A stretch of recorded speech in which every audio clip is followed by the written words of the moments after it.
Hi friends, welcome to Recipes in My Home. SD Kitchen and Easy Life. Ryan's Kitchen.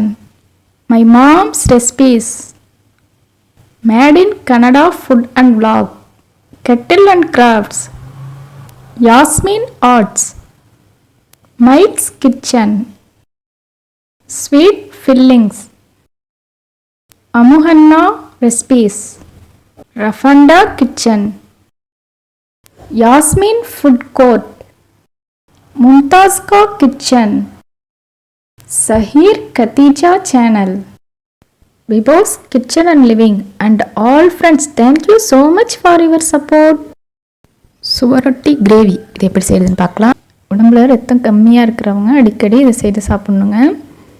இப்போ அதை எப்படி செய்கிறதுன்னு சொல்கிறேன். ஸ்கிப் பண்ணாமல் வீடியோ முழுமையாக பாருங்கள் ஃப்ரெண்ட்ஸ். கடுகு எண்ணெய் ஊற்றிருக்கேன். 5 to 6 டேபிள் ஸ்பூன் ஊற்றிக்கலாம். ஒரு பெரிய சைஸ் வெங்காயம் கட் பண்ணி சேர்த்துருக்கேன். இப்போ ஒன் டைம் நல்லா வதக்கி விட்டுடலாம். நான் இன்றைக்கி 250 கிராம் அளவுக்கு மண்ணீரல் சுவரொட்டி எடுத்திருக்கேன். அந்த அளவு நான் இப்போ சொல்லிகிட்ருக்கேன். இஞ்சி பூண்டு பேஸ்ட் 3 டேபிள் ஸ்பூன் அளவுக்கு போட்டிருக்காங்க. இப்போ நல்லா 2 to 3 நிமிஷத்துக்கு பச்சை வாசனை மாறுற வரை வதக்கிக்கலாம். நீங்கள் இதே மெத்தட்லேயே ஆட்டு சுவரொட்டிலையும் செய்யலாம். இப்போ இந்தளவுக்கு வதங்கின பிறகு சுவரொட்டி ஆட் பண்ணிக்கிறேன். இப்போ நல்லா மிக்ஸ் பண்ணி விட்டுக்கிறேங்க. ஒரு 2 நிமிஷத்துக்கு நல்லா வதக்கிடலாம். எண்ணெயிலே நல்லா வறுப்பட்டுருச்சு பாருங்கள். கலர் சேஞ்ச் ஆகிடுச்சு. இந்த அளவுக்கு இருக்கும்போது அடிப்பிடிக்காமல் இருக்கிறதுக்காக கொஞ்சமாக தண்ணி சேர்த்துக்கிறேன். தண்ணி சேர்த்துட்டு மசாலா ஆட் பண்ணிக்கலாம். மஞ்சள் தூள் 1/4 spoon, white pepper powder 1/2 spoon, ஜீரகத்தூள் 1/2 ஸ்பூன், சோம்புத்தூள் 1/2 ஸ்பூன் சேர்த்துருக்கேன். மிளகாய்த்தூள் 1/2 ஸ்பூன் சேர்த்துருக்கேன். உங்களுக்கு எவ்வளவு காரம் தேவையோ நீங்கள் சேர்த்துக்கோங்க. இது போல் ஒயிட் பெப்பரும் சேர்த்துக்கலாம், பிளாக் பெப்பரும் சேர்த்துக்கலாம். நல்லா மிக்ஸ் பண்ணி விட்டுடலாம். இப்போ லைட்டாக தண்ணி சேர்த்துட்டு மசாலா மிக்ஸ் பண்ணி விட்டுருக்கேன். எப்படி நல்லா வதங்கி வந்துட்டு பாருங்கள். இப்போ நான் தண்ணி ஆட் பண்ணிக்கிறேன். தேவையான அளவுக்கு உப்பு சேர்த்துருக்கேன்.